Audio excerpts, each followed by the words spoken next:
তো আজকে আমরা নতুন চ্যাপ্টার শুরু করব। নতুন চ্যাপ্টারটি হলো নিউটনস ল, মানে নিউটনের গতিসূত্র।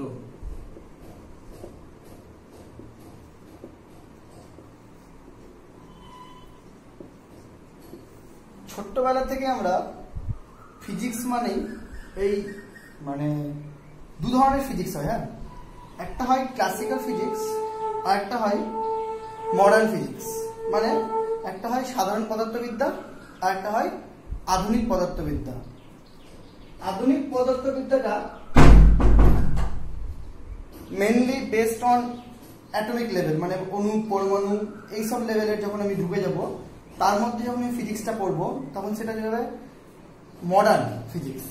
আর এমনি সাধারণ যে ফিজিক্সটা, চলাফেরা, গাছ থেকে আম পড়া ইত্যাদি ইত্যাদি, মহাকর্ষ অভিকর্ষ সব কিছু, এগুলোকে বলা হয় নিউটনিয়ান ফিজিক্স বা ক্লাসিক্যাল ফিজিক্স।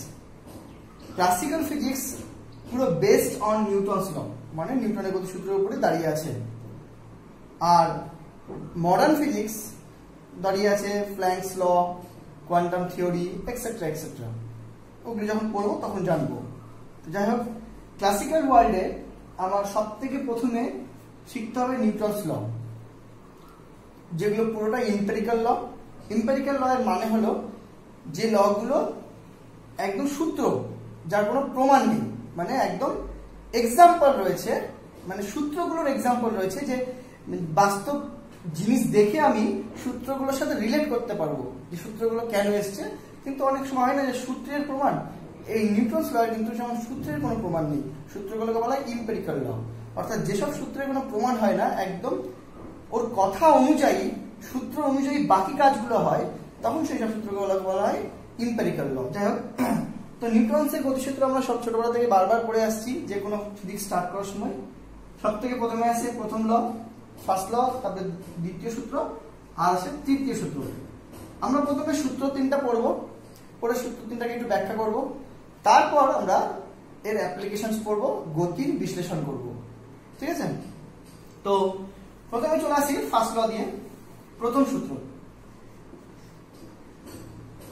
মন দিয়ে শুনবে। প্রথম সূত্র বলছে, কোনো একটা বস্তুর উপর বাইরে থেকে যদি কোনো রকম বল প্রয়োগ করা না হয়, অথবা কোনো বস্তুর উপর বাইরে থেকে বল প্রয়োগ করা হলেও যদি বলটা এমন ভাবে প্রয়োগ করা হয় যাতে বস্তুটার উপর কোনো রকম চলন না হয়। ফর এক্সাম্পল, একটা এটা বস্তু, এই বস্তুটার উপর দেখা গেল দুটো বল প্রয়োগ করা হলো একই পরিমাণ, এখানে 5 নিউটন, এখানে 5 নিউটন, তাহলে কিন্তু তবুও কিন্তু বস্তুটা নড়বে না। অর্থাৎ কোনো একটা বস্তুর উপর যদি একাধিক বল কাজ করে এবং সেই বলগুলো যদি ওই বস্তুটাতে সাম্যাবস্থার সৃষ্টি করে, একাধিক বল যদি বস্তুটার উপর সাম্যাবস্থা সৃষ্টি করে, তবুও কিন্তু বস্তুটা এক জায়গা থেকে আরেক জায়গায় নড়বে না। তো ছোটবেলা আমরা পড়েছিলাম যে কোনো বাইরে থেকে কোনো রকম বল প্রযুক্ত না হলে স্থির বস্তু চিরকাল স্থির থাকে, আর যে গতিশীল সে সমবেগে চলতে থাকে। এখন একটু অ্যাড করব যে শুধু বল প্রযুক্ত না হলেই নয়, যদি লব্ধি বল শূন্য হয় তবুও কিন্তু স্থির বস্তু স্থির থাকে এবং গতিশীল বস্তু সমবেগে চলতে থাকে। কারণ বল প্রয়োগ করলেও লব্ধি বল যদি শূন্য হয়, সেক্ষেত্রেও কিন্তু ওটা বল প্রয়োগ না করার মতোই ধরা যেতে পারে। অর্থাৎ কোনো বস্তুর উপর তুমি যদি বল প্রয়োগ না করো, তাহলে ও স্থির থাকলে সারা জীবন স্থির থাকবে। মানে ফর এক্সাম্পল, আমি যদি এইটাকে এখানে রেখে দিই এবং যদি এর উপর কোনো রকম বল কখনো প্রয়োগ না করি, তাহলে সারা জীবন এখানেই থেকে যাবে, কোনো রকম নড়বে না, চলবে না। অসুবিধাটা কোথায় হয়? যদি গতিশীল বস্তু হয়। যদি গতিশীল বস্তু হয়, তাহলে তার উপরে যদি কোনো রকম বল প্রয়োগ করা না হয়, তাহলে ও সেম গতিতে এগাবে। সেম গতিতে এগানো মানে সমবেগে চলবে, মানে তার বেগ কোনো বাড়বেও না, কমবেও না। বুঝা গেল? এর ব্যাপারটা তুমি তো দেখতে পাও যে ফর এক্সাম্পল, একটা ফ্যানকে তার মানে যদি আমি একবার চালিয়ে দিই, তাহলে সারা জীবন চলতে থাকবে সুইচ অফ করার পরেও, কারণ একবার তো চলতে শুরু করে দিল, এবার গতিশীল, তারপর তো কোনো রকম বল প্রয়োগ করা হচ্ছে না, তবুও চলে কেন? আমরা সবাই জানি নতুন কিছু নয়, বায়ুর ঘর্ষণ ওখানে একটি বল প্রয়োগ অলরেডি করা হয়। মানে ফ্যান যদি অফ করে দিই তখন কিন্তু যখন আমি ফ্যান চলছে তখন কারেন্টের জন্য ফ্যান চলছে, বাট তখনও কিন্তু একটা বায়ুর বাধা ফ্যানটাকে আটকাচ্ছে। মানে ফ্যান যতটা স্পিডে চলার কথা ততটা চলে না, কিন্তু একটা বায়ুর বাধা থেকেই যায়। তারপরে যখন ফ্যানটা অফ করে দিই তখন তো আমি আর কোনো বল প্রয়োগ করছি না মানে কারেন্টের দ্বারা, তখন ও যতটুকু গতিশীলতার মধ্যে নিজের মধ্যে রয়েছে তার জন্য ঘুরছে, কিন্তু বায়ু বাধার জন্য আস্তে আস্তে থেমে যায়। তার মানে বায়ু এখানে কিন্তু ওর উপর উল্টো বল প্রয়োগ করছে, ঘর্ষণ বল প্রয়োগ করছে। ফলে এখানে কিন্তু বল প্রয়োগ করা হচ্ছে না এমন নয়। তার মানে এমন কোনো মানে একদম যদি জায়গা পাই যেখানে একদম বায়ুশূন্য স্থান, সেই সব জায়গায় যদি একবার কোনো ফ্যান ঘুরিয়ে দিই তাহলে কিন্তু সে আর থামবে না। তবুও থামার চান্স আছে, কারণ যে ফ্যানটা যে কয়েলে ঘুরবে সেই কয়েলের সাথে তো ফ্যানটা লেগে আছে, ফলে সেখানেও কিন্তু একটা ঘর্ষণ বল কাজ করবে, যে আবর্ত ঘর্ষণ, কি পরে বলবো। মানে কোনো কিছু যদি ঘুরতেও থাকে যার সাপেক্ষে ঘুরবে সেই সাপেক্ষেটাও তার উল্টো দিকে একটা ঘর্ষণ বল দেবে। তো আলটিমেটলি যদি আমি এমন কোনো জায়গা পাই যেখানে কোনো ঘর্ষণ বল নেই, কোনো বায়ু বল নেই, সেখানে একমাত্র একবার কোনো গতিশীল বস্তু যদি স্টার্ট হয় তাহলে বাইরে থেকে অন্য কোনো রকম বল প্রয়োগ না করলে সে কিন্তু থামবে না। তো যাই হোক, আমি কি দেখলাম, বাইরে থেকে বল প্রয়োগ না করলে বা নেট বল শূন্য হলে কোনো বস্তু স্থির থাকলে সে স্থির থাকে, আর গতিশীল হলে সে সমবেগে চলতে থাকে। এবার ব্যাপারটা হলো, তার মানে আমি যদি একটা বস্তু স্থির থাকে তাকে গতিশীল করবো কি করে? অবভিয়াসলি বাইরে থেকে তখন তাহলে আমাকে বল প্রয়োগ করতে হবে, রাইট? আবার যদি কোনো একটা বস্তু চলতে থাকে তাহলে তাকে থামাবো কি করে? অবভিয়াসলি উল্টো দিক থেকে একটা বল প্রয়োগ করতে হবে। আবার কোনো একটা বস্তু চলতে থাকে তাকে আরো জোরে গতিশীল করবো কি করে? অবভিয়াসলি যেদিকে চলছে সেদিকেই আমাকে আরেকটা বল, এক্সট্রা বল প্রয়োগ করতে হবে, তাহলে কিন্তু ও আরো বেশি গতিতে চলতে থাকবে। তাহলে বল কি? তিনটা কেসেই দেখে আমি বুঝতে পারছি বল হলো এমন একটা রাশি যা স্থির বস্তুকে গতিশীল করতে সহায়তা করে, গতিশীল বস্তুকে উল্টো দিক থেকে প্রয়োগ করলে স্থির করতে সহায়তা করে, বা গতিশীল বস্তুকে যেদিকে গতিশীল সেদিকেই প্রয়োগ করতে গেলে আরো জোরে গতিশীল করতে সাহায্য করে। তাহলে বল কি? বল হলো এমন একটা রাশি যা প্রয়োগ করলে স্থির বস্তু গতিশীল হয়, আর গতিশীল বস্তু স্থির অথবা আরো জোরে গতিশীল হয়, কিন্তু যা প্রয়োগ না করলে স্থির বস্তু স্থির থাকে আর গতিশীল বস্তু সমবেগে চলতে থাকে। খুব সিম্পল হয়ে গেল। এটা হলো আমাদের প্রথম সূত্র। প্রথম সূত্র থেকে আমরা যেটা জানলাম, সব থেকে ইম্পর্টেন্ট জানলাম যে বল কি জিনিস। জেনে গেলাম যে বল হলো এমন একটা রাশি যে রাশিটা প্রয়োগ করলে স্থির বস্তু গতিশীল হয়, গতিশীল বস্তু স্থির বা আরো জোরে গতিশীল হয়। ঠিক আছে, এবার চলে আসি আরেকটা রাশি, সেটা হলো জাড্য। জাড্য মানে যে কোনো স্থির বস্তুকে আমি যদি গতিশীল করতে চাই তাহলে আমি দেব বল, তাই তো? এবার ব্যাপারটা হলো, স্থির বস্তুকে গতিশীল করতে গেলে যেটুকু অল্প একটু পরিমাণ বল দিলেই কিন্তু বস্তুটা গতিশীল হতে পারে না। কোনো বস্তুকে গতিশীল করতে গেলে বলটা কিন্তু আস্তে আস্তে বাড়াতে হয়। কারণ কোনো বস্তু যখন, পরের চ্যাপ্টারে আমরা শিখবো, কোনো বস্তু যখন কোনো একটা তলে রাখা থাকে তখন কিন্তু সেই তলেও একদম ফেটে যায় ধরতে গেলে। ফলে ওকে যদি গতিশীল করতে হয় তাহলে মোটামুটি এই সেটে যাওয়া একটা বল, মানে উল্টো দিকে একটা ঘর্ষণ বলের বিরুদ্ধে আমাকে বল প্রয়োগ করতে হয়। এবার বস্তুটা যত ভারী হয় মেঝের সাথে বা মাটির সাথে ও তত সেটে যায়। মানে যত ভারী বস্তু হয় তাকে নড়াতে বা তাকে গতিশীল করতে তত বেশি বল প্রয়োগ করতে হয়। তার মানে একটা বস্তুকে কোথাও রেখে দিলে ওর মধ্যে অটোমেটিক একটা ধর্ম ক্রিয়েট হয়ে যায় যে আমি নড়বো না। আমাকে যদি চলাতে হয় তাহলে যে চলাবে তাকে খাটনি করতে হবে, তাকে বল প্রয়োগ করতে হবে, এবং যত বেশি ভারী আমি হব আমার মধ্যে তত বেশি ওই ধর্মটা চলে আসবে যে আমি নড়বই না। তার মানে সেক্ষেত্রে আমাকে নড়তে গেলে আরো বেশি বল প্রয়োগ করতে হবে। এই আবার যদি আমি দৌড়াই তাহলে দেখবো যে আমার থামার ইচ্ছা করবে না। অবশ্যই স্ট্যামিনা যখন শেষ হবে তখন আমি আস্তে আস্তে থামবো, কিন্তু একবারে আমি থামতে পারবো না। কারণ তুমি দেখবে যখন রেস খেলা হয়, যেখানে দড়ি দেওয়া হয়, ওই দড়িতে এসে কখনোই কিন্তু প্রতিযোগী দাঁড়াতে পারে না, ও মুভ করতেই থাকে। কেন? কারণ বডির মধ্যে একবার যখন মুভমেন্ট শুরু হয়ে যায় তখন ওর বডির ধর্মটাই হয়ে যায় যে আমি গতিশীল, ফলে আমি গতিশীলই থাকবো, আমি থামবো না। কিন্তু আমি নিজেকে আটকে আস্তে আস্তে নিজেকে গতিহীন করতে পারি নিজের উপরই বল প্রয়োগ করে। অর্থাৎ গতিশীল বস্তুও মানে, এবার ব্যাপারটা এখানে ডিপেন্ড করে ভরের উপর। কেমন করে?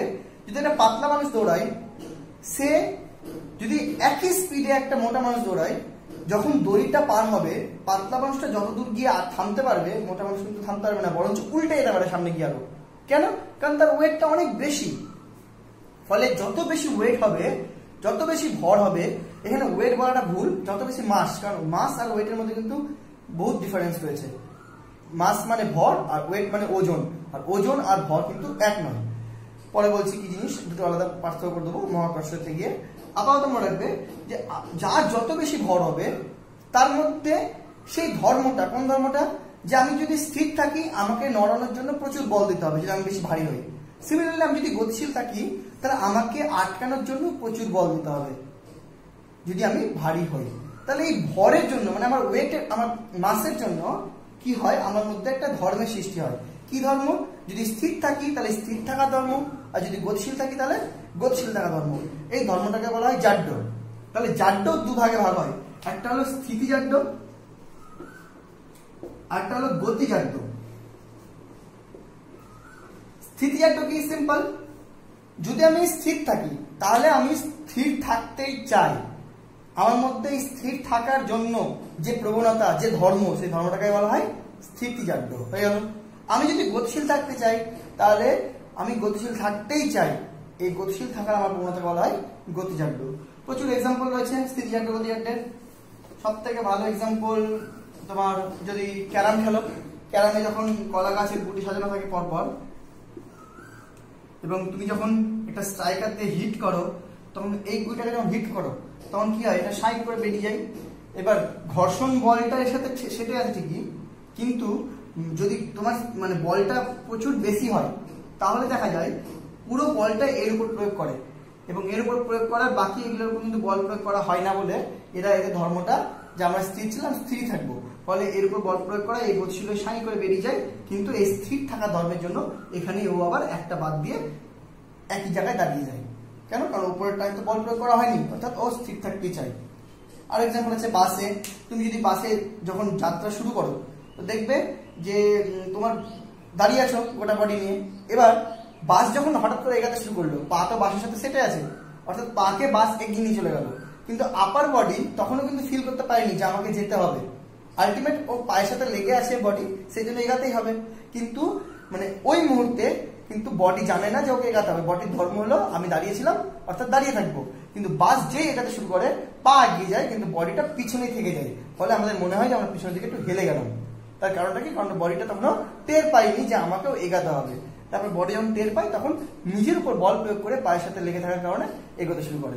সিমিলারলি যখন বাস থেমে যায়, বাস যেই থামলো সাথে সাথে পা থেমে গেল, কারণ বাসের সাথে পা লেগে আছে, কিন্তু আপার বডি তখনও কিন্তু টের পায়নি যে আমাকে থামতে হবে, ফলে ও সামনের দিকে এগিয়ে যায়, কিন্তু আলটিমেট পায়ের সাথে তারপরে থামে।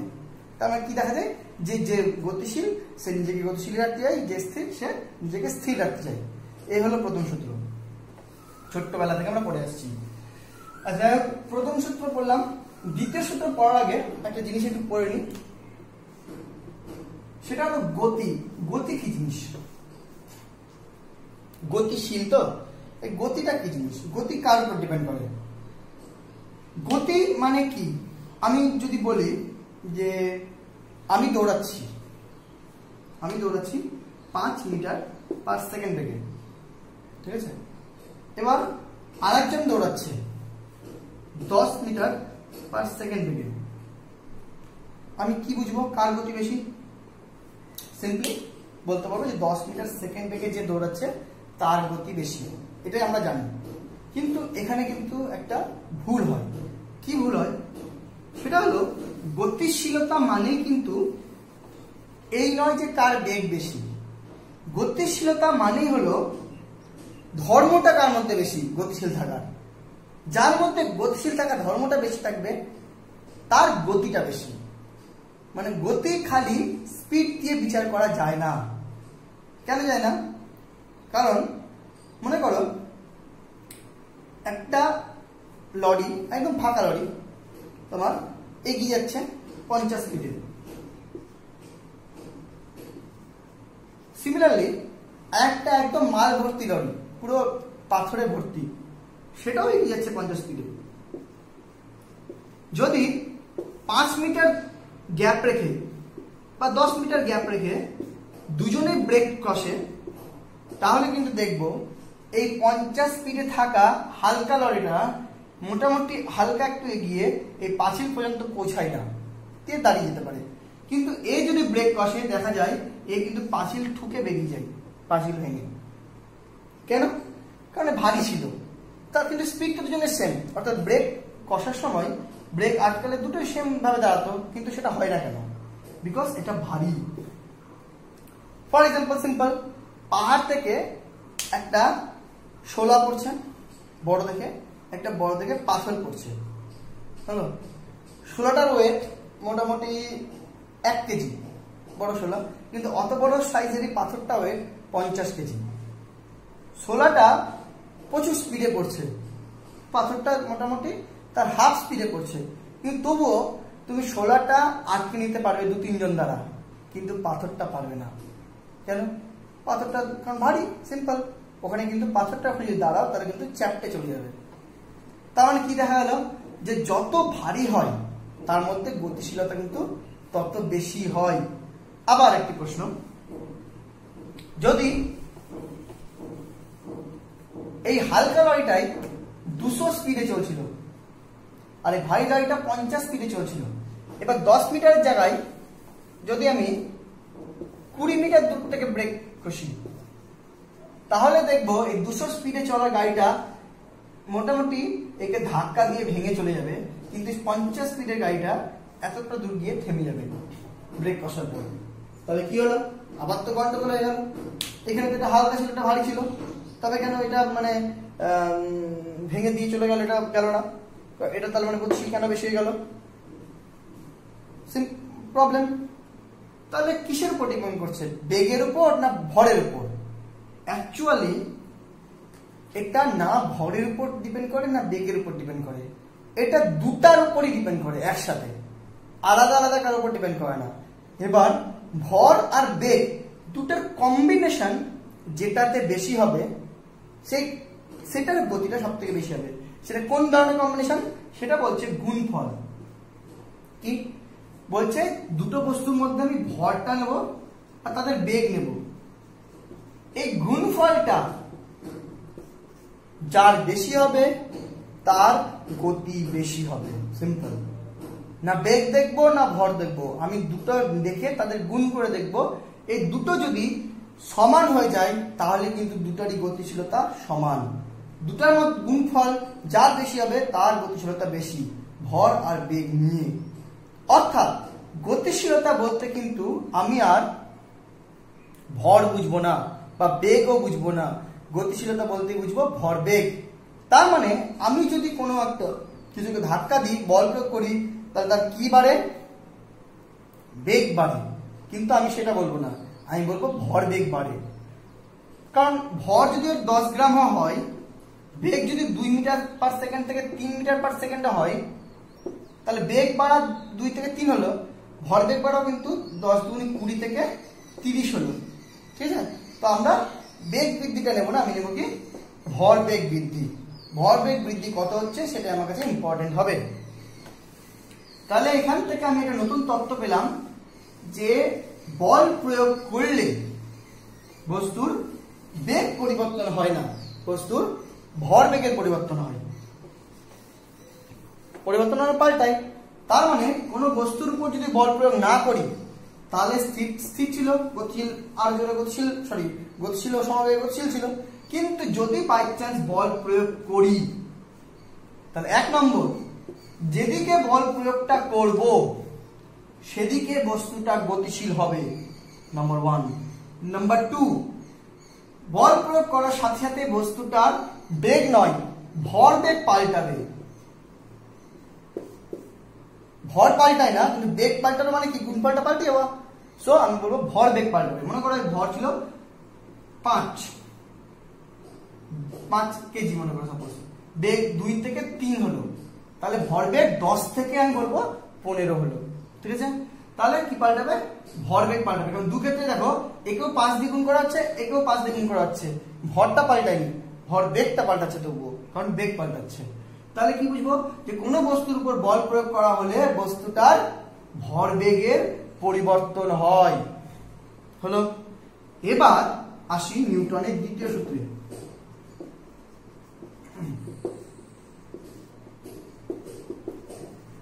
নিউটন তার দ্বিতীয় সূত্রে বলছে যে কোনো বস্তুর উপর যে বলটা আমি প্রয়োগ করছি তার ফলে যে ভরবেগটার পরিবর্তন হচ্ছে, সেই পরিবর্তনের হার মানে সময় সাপেক্ষে, বাই টাইম, রেট, সেই পরিবর্তনের হারটা এই যে বলটা প্রয়োগ করা হচ্ছে সেই প্রযুক্ত বলের সমানুপাতিক। সিম্পল, যত বেশি বল প্রয়োগ করব তত বেশি ভরবেগের পরিবর্তন হবে। যদি বলটা বেশি হয় 10 থেকে 15 হলো, বলটা আরো বেশি হলে 10 থেকে 25 হবে, আরো বেশি হলে 10 থেকে 50 হবে, ইত্যাদি। মানে যত বেশি বল প্রয়োগ করব তত বেশি ভরবেগের পরিবর্তনের হার হবে। আর এবার যত বেশি প্রয়োগ করব ভরবেগ তত বেশি পরিবর্তন হবে, এটা হচ্ছে সমানুপাতিক। তো বলছি প্রযুক্ত বল ভরবেগ পরিবর্তনের হারের সমানুপাতিক। বুঝে গেল? আর যেদিকে আমি বলটা প্রয়োগ করব এই ভরবেগের পরিবর্তনটা সেই দিকেই ঘটবে, বা গতিশীলতাটা সেদিকেই ঘটবে। এটাই হলো নিউটনের দ্বিতীয় সূত্র। তাহলে প্রথম সূত্র শিখলাম, প্রথম সূত্র থেকে আমরা জাড্য শিখলাম, তারপরে বলের সংজ্ঞা শিখলাম। দ্বিতীয় সূত্র শিখবো যে বলের একটা গাণিতিক রূপ দিচ্ছি। তাহলে এখান থেকে আমি জানতে পারলাম দ্বিতীয় সূত্র অনুসারে বল ভরবেগ পরিবর্তনের হারের সমানুপাতিক। তাহলে এবার ভরবেগের ডেফিনেশন আসি। ভরবেগের ডেফিনেশন আমি শিখলাম যে ভর ইনটু বেগ, এই গুণফলটা বস্তুর মধ্যে যে গতি সৃষ্টি করে তাকে বলা হয় ভরবেগ। সো যদি আমি ম্যাথমেটিক্যাল এক্সপ্রেশন আসি, তাহলে আমরা জানি ভরের ইংলিশ এম দিয়ে লেখা হয়, মাস যেহেতু, বেগের ইংলিশ ভেলোসিটি, সো ভি দিয়ে লেখা হয়। সো ভরবেগ মানে এম ভি। বোঝা গেল? এটা হলো ভরবেগ। এবার চলে আসি নিউটনের দ্বিতীয় সূত্রের সাহায্যে গাণিতিক রূপে বলে দেখা যায়। তো এবার সেটা করতে গিয়ে আমি ধরতে পারি যে ধরি এম ভরের একটা বস্তু নিলাম, হলো, মনে করি ও ইউ বেগে চলছিল, কোনো সমস্যা নেই। হঠাৎ করে তার উপর বল প্রয়োগ করা হলো এফ, সামনে থেকে হোক পেছন থেকে হোক, যাই করা হোক কেন, আমি ত্বরণ হিসাবে নিলাম, মন্দন নিলাম না, মন্দন নিলেও হবে। যদি পিছন থেকে বল প্রয়োগ করা হয় তাহলে বেগটা বেড়ে হবে ভি, বৃদ্ধি। বেগ বৃদ্ধি মানে ত্বরণ হবে এম, এটা ত্বরণ, মন্দন নয় কিন্তু, কারণ আমি বলটা যেদিকে বস্তু যাচ্ছিল সেদিকে প্রয়োগ করলাম, বেগটা বেড়েছে, কমেনি, হলো, ত্বরণ হবে এ। তাহলে সেক্ষেত্রে আমি যদি বলি ভরবেগ হিসাবে নিই, তাহলে প্রথমে ভরবেগ কত ছিল? প্রথমে ভরবেগ ছিল, ভর ছিল এম, বেগ ছিল U, that is M U, simple. পরে বল প্রয়োগ করার পর ভরবেগ কত হলো? ভর তো সেম, বেগ ভি, দ্যাট ইজ অন্তিম ভরবেগ কত? M V, simple. তাহলে ভরবেগের পরিবর্তনটা কত? ভর বেগের পরিবর্তন কত? জানি আমি যে কোনো পরিবর্তন মানে অন্তিম মাইনাস প্রাথমিক, so M V minus M U হয়ে গেল। তাহলে ভর বেগের পরিবর্তনের হার কত? ভর বেগের পরিবর্তনের হার, হার মানে সময় দিয়ে ভাগ। যদি এটা মানে এফ বল প্রয়োগ করার পর ভি বেগ হতে সময় যদি টি নিয়ে থাকে তাহলে m V minus M u by t, তাহলে এটাই হলো ভরবেগ পরিবর্তনের হার। তাহলে আমি এখান থেকে বলতে পারি এই যে কথাটা লেখা আছে ভরবেগের পরিবর্তন হার, এই কথাটার মানে হলো গাণিতিক রূপ হিসাবে হবে m V minus M u by t. বোঝা গেল? সিম্পল। এবার আমি যদি এখান থেকে এফ কমন নিই, এম কমন নিই, তাহলে m equal to m into V minus u by t. এবার এটা কি v minus u by t মানে কি? বেগ পরিবর্তনের হার। বেগ পরিবর্তনের হারকে কি বলে? ত্বরণ। তো সমানুপাতিক এম ইন্টু এ। তাহলে এখান থেকে আমি জানতে পারলাম এফ সমানুপাতিক এম এ, অর্থাৎ f is equal to k m a. ঠিক গেল। এবার এই কে টা হলো কি? ধ্রুবক। নিউটন তার এক্সপেরিমেন্টাল ভাবে দেখিয়েছে যে কে এর মানটা হয় 1। কখন হয়? যখন আমি একক ভরের বস্তুর উপর একক ত্বরণ সৃষ্টি করতে একক বল প্রয়োগ করব, তখন কি হবে? একক বল কে, এম ও 1, ত্বরণ 1, তখন কে এর মান হয়ে যায় 1। এই পরীক্ষালব্ধ মানটি না হয়, অর্থাৎ কে যদি 1 নিই, তাহলে ফাইনালি দাঁড়ালো F equal to M A. তাহলে এখান থেকে আমি শিখে গেলাম যে বল হলো এমন একটা জিনিস যা প্রয়োগ করলে বস্তুর ভরবেগের পরিবর্তন হয়, এবং সেখান থেকে দেখিয়ে দিলাম যে এই বলের এক্সপ্রেশন হলো বস্তুটা ভর ইন্টু ত্বরণ, ওর মধ্যে যেটুকুটা ত্বরণ সৃষ্টি হবে। সিমিলারলি উল্টো দিকে থেকে বল প্রয়োগ করা হলে এফ ইকুয়াল টু হতো এম এ, সেখানে এটা হতো মন্দন। হয়ে গেল। তাহলে আমরা দ্বিতীয় সূত্র শিখে গেলাম। দ্বিতীয় সূত্র থেকে ভরবেগের পরিবর্তনের হার জেনে গেলাম, এবং সাথে আমি জেনে পেলাম বলের এক্সপ্রেশন। বলের এককও জানতে হবে। বলের একক নিউটন, ডাইন, এসআই নিউটন, সিজিএস ডাইন, ইত্যাদি ইত্যাদি। এবার আরেকটা কয়েকটা জিনিস জানতে হবে। প্রথমে আসছি দ্বিতীয় সূত্র থেকে, বলের ঘাত। বলের ঘাত হলো কোনো একটা বস্তুর উপর যদি আমি বল প্রয়োগ করি, এবং বলটা যদি আমি কিছুক্ষণ ধরে করি, মনে করো একটা বস্তুকে ধাক্কা দিয়ে যাচ্ছি ক্রমশ, মনে করো একটা বস্তুর উপর এক বল প্রয়োগ করলাম এবং সেটা টি টাইম ধরে করলাম, তাহলে বল তো এফ, কিন্তু এই বলটাকে যদি যে যত টাইম দিয়ে করলাম সেই টাইম দিয়ে গুণ করে দিই, তাহলে এই গুণফলটাকে বলা হয় বলের ঘাত। মনে থাকবে? তাহলে কিছু পরিমাণ বল যদি আমি এখানে বস্তুর উপর কিছু সময় ধরে করি, তাহলে সেই বলটা আর টাইমটা, এই দুটো গুণফলকে বলা কি? বলের ঘাত। হয়ে গেল। এখান থেকে একটা জিনিস করা যায়, সেটা হলো বলের ঘাত মানে এফ ইন্টু টি, জানলাম। আবার এফ মানে এম এ ইন্টু টি, আগে জেনেছি। আবার এম এ মানে v minus u by t into t, আগে জেনেছি। টি টি কেটে গেল, এখান থেকে লেখা যাবে হতো M into V minus M into U, তার মানে ভরবেগের পরিবর্তন। বল ইকুয়াল টু হয় হলো ভরবেগের পরিবর্তনের হারের সমানুপাতিক, কিন্তু বলের ঘাত হয় আবার শুধু ভরবেগের পরিবর্তনের সমান। হলো, এটা একটা এক্সপ্রেশন, জেনে রাখবে, কাজে দেবে।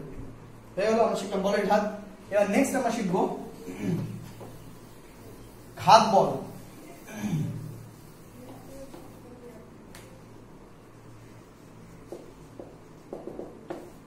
ঘাত বল একদম সিম্পল। ঘাত বল বলছে যে একটা বৃহৎ পরিমাণে বল, মানে একটা বিশাল পরিমাণে বল যদি খুবই কম সময় ধরে কাজ করে, খুবই কম সময়, তাহলে ওই বলটাকে বলবো ঘাত বল। এখানে সময়টা খুবই কম হবে, কিন্তু সময়টার মানে এক্সপ্রেশনে কোনো ভ্যালু নেই। এক্সপ্রেশনে বলটাই, মানে সাধারণ বলটাই এখানে ঘাত বল। বাট ঘাত বল তখনই নাম পাবে যখন বলটার পরিমাণ খুব হিউজ হবে এবং কাজটা খুব কম সময়ের জন্য করবে। ফর এক্সাম্পল, যদি একটা পেরেক পোতো, তাহলে তুমি হাতুড়িকে কতটা দূর নিয়ে যাও, ফলে কতটা বল সৃষ্টি করছো, যে কত জোরে পেরেকটার উপর মারো, কিন্তু পেরেকটার হাতুড়িটার এর সংস্পর্শের টাইম কত হয়? 1 সেকেন্ডও না, 1 সেকেন্ডেরও কম, 0.001 সেকেন্ড। এই ধরনের বলকে বলা হয় ঘাত বল।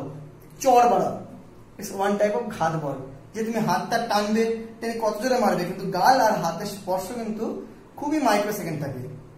6 মারা মানে বল হিট করা, ফুটবল কিক করা, এগুলো সব কি ঘাত বল, নর্মাল বল না। এই বলগুলোকে বলা হয় ঘাত বল, কারণ এই বলগুলো অনেক বৃহৎ টাইপের বল হয় এবং খুবই কম সময় ধরে কাজ করে।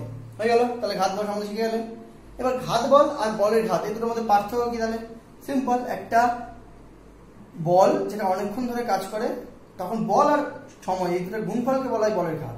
আর ঘাত বলটা শুধু বল, যেটা একটা বৃহৎ পরিমাণে বল, যেটা তোমার একটা কি বলে খুবই কম সময় ধরে কাজ করে। হয়ে গেল, দুটোর একক আলাদা, কারণ বলের ঘাতের এককে সময় থাকবে আর ঘাত বলের এককে একদম শুধু বলটাই থাকবে, তো পার্থক্যগুলো পড়ে নেবে। তাহলে আমরা নিউটনের দ্বিতীয় সূত্র বললাম, হয়ে গেল পড়া। এখান থেকে একটা জিনিস একটু বলে দিই, তারপরে দ্বিতীয় সূত্রে আসি। যে দ্বিতীয় সূত্র থেকে কিন্তু আমরা প্রথম সূত্র প্রমাণ করতে পারি। আমার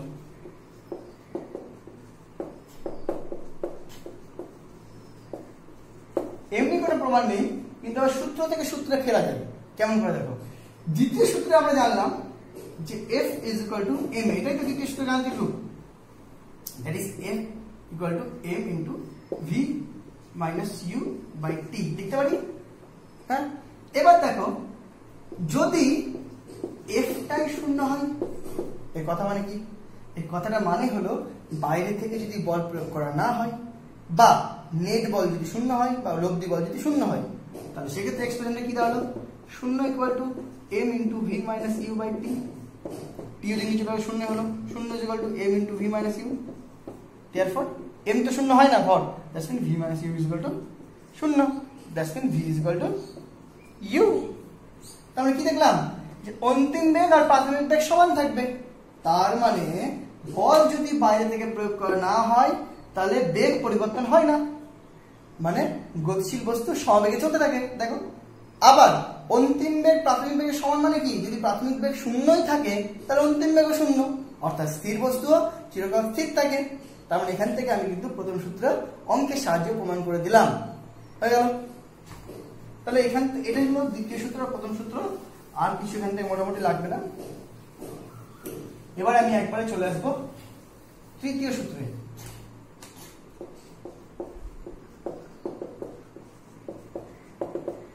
তৃতীয় সূত্র সবার খুব ভালো মনে থাকে, তবে সূত্রটা কিন্তু অত সহজ নয়। তৃতীয় সূত্র বলছে প্রত্যেক ক্রিয়া, কার ক্রিয়া, সমান ও বিপরীতমুখী প্রতিক্রিয়া রয়েছে।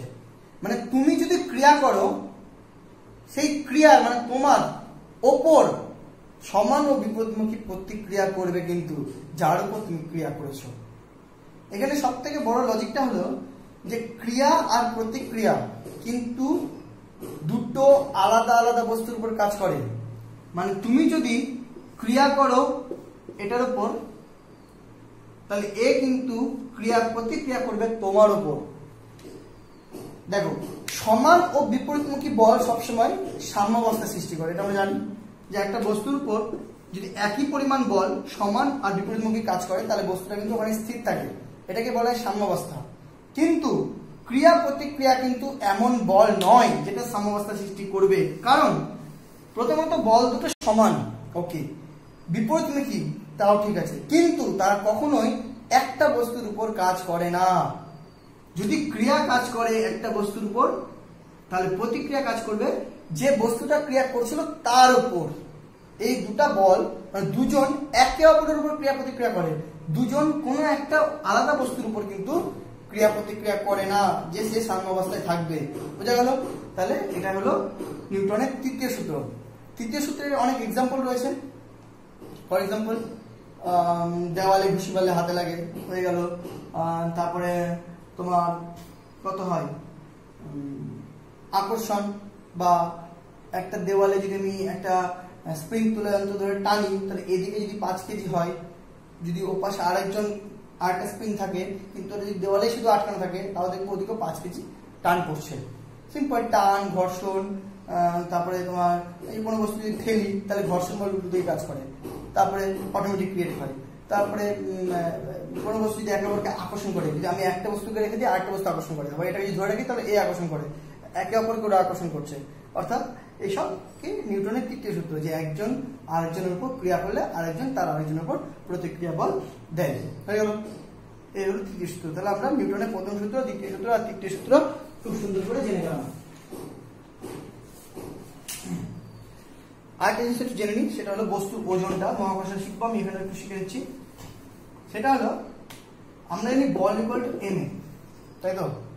এবার সেই বলটাই যদি পৃথিবী ক্রিয়া করে, মানে পৃথিবী যদি টানে, তাহলে পৃথিবী যখন টানে তখন কাজ করে গ্র্যাভিটি, তাহলে ত্বরণটা তখন জি হয়ে যায়। ফলে সেক্ষেত্রে পৃথিবী যে বলটা টানে সেটা হলো F = mg। এই পৃথিবী তার কেন্দ্রের দিকে বস্তুকে যে বলে টানে সেটাই হলো তার ওজন। তাহলে কোনো বস্তুর ওজন মানে mg, তার মানে ভর দেওয়া থাকলে তাকে g দিয়ে গুণ করলে আমি তার ওজনটা বের করে নিতে পারবো। তিনটা সূত্র হয়ে গেল। এবার তার গতির বিভিন্ন বিশ্লেষণ করবো এই সূত্রগুলোর সাহায্যে। লাস্ট একটা কথা বলতে ভুলে গেছিলাম, সেটা হলো বল দুই রকমের হয়, একটা স্পর্শজনিত বল আর একটা তোমার ক্ষেত্রীয় বল মানে অস্পর্শজনিত বল। স্পর্শজনিত বল মানে যেসব বল প্রয়োগ করতে গেলে স্পর্শ করতে হয়, আর ক্ষেত্রজনিত বল মানে যেটা স্পর্শ করতে হয় না, একটা ক্ষেত্র সৃষ্টি হয়। যেমন ধাক্কা, এগুলো টান, এইসব কিন্তু স্পর্শজনিত বল। আর অস্পর্শজনিত বল কোনগুলো? যেমন মহাকর্ষীয় ক্ষেত্র, তড়িৎ ক্ষেত্র, তারপরে চুম্বক ক্ষেত্র। দুটো চুম্বক যদি রেখে দিই তাদের কিন্তু স্পর্শ করতে হয় না, তাও তারা একে অপরকে আকর্ষণ করে বল প্রয়োগ করে, ঠিক আছে? তাহলে এগুলো বলা হয় দুই রকম বল, একটা স্পর্শজনিত একটা অস্পর্শজনিত। এগুলো 9-এ পড়েছ, ঠিক আছে? আজকে এতটুকুই, পরের দিন আমি গতির বিশ্লেষণ করবো।